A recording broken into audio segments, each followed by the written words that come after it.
Hi there, Darren Daily friends. Allie from the AT. Howard Schultz, the two-time CEO of Starbucks, who first made Starbucks what it is and then retired, who then had to come back in and save Starbucks once falling star to remake it again what it is today, said, "I always wanted to do something to make a difference." Here's why. Schultz was born in 1953 and was raised in the mean streets of Bayview housing project in Brooklyn, New York. His mother worked as a receptionist and his father was mostly unemployed. When his dad was employed, he held a variety of jobs, none of which paid much or offered such basic benefits as medical coverage for him and his family. When Schultz was 7, his father lost his job as a diaper service delivery driver after breaking his ankle. At the time, sick pay or even legally mandated disability assistance were luxuries to those in low-paying jobs. And in the ensuing months, the family was literally too poor to put food on the table. It was a memory that Schultz would have and would carry with him through his adulthood. During a vacation in Italy, Schultz had what he called his epiphany. While sitting at one of Milan's many espresso bars, he realized that coffee shops there played an integral role in social life for Italians. It was a focal point for the neighborhood where friends met, where they mingled, and where they lingered for all hours of the day. Seeing this, he thought to himself, why not open a coffee bar like this in Seattle?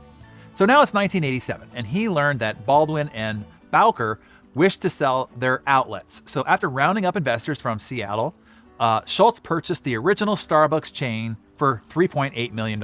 Think about that, $3.8 million. Now, once in charge, Schultz set up to completely overhaul Starbucks according to his vision, the vision that he saw back in Italy. So in addition to the $1 basic brew cup of coffee, he expanded Starbucks offerings to include exotic coffee beverages like espresso and cappuccino and cafe latte and iced coffees and cafe mochas and so forth. He also sought to create a more appealing atmosphere for his customers, the proverbial clean, well-lighted place where they could relax and enjoy their coffee in comfort. But the most radical change that Schultz made was to improve the way his company dealt with his employees. Convinced that friendly, efficient service would boost sales, he instituted a training program designed to groom knowledgeable employees who would enjoy working behind the counter, an occupation considered by many to be menial labor. Schultz said, "Service is a lost art in America. It's not viewed as a professional job to work behind a counter." He said, "We don't believe that. We wanted to provide our people with dignity and self-esteem, so we offer tangible benefits." Among the benefits Schultz offered was complete healthcare coverage for both full-time and part-time employees, as well as stock options, practices that are virtually unheard of in corporate America, particularly for those bottom-level positions. As a result of Schultz's vision, Starbucks experienced unprecedented growth throughout the 1990s, blossoming from 425 stores in 1994 to more than 2,200 in 1998. When Schultz turned the CEO chair over in 2017, the company had over 26,000 locations and employs more than 250,000 employees. Quite an impressive achievement for a blue-collar kid from the projects. But despite Starbucks' phenomenal success, what Howard Schultz seems most proud of is not how much he has earned, but the kind of company that he has created. He said, "My dad was a blue-collar worker. He didn't have health insurance or benefits, and I saw firsthand the debilitating effect that had on him and on our family.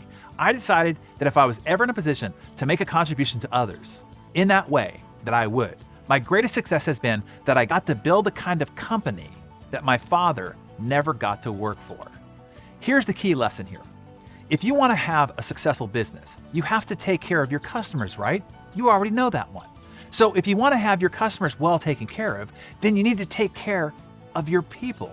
They are the ones taking care of your customers after all. Your most VIP clients are the people inside your office.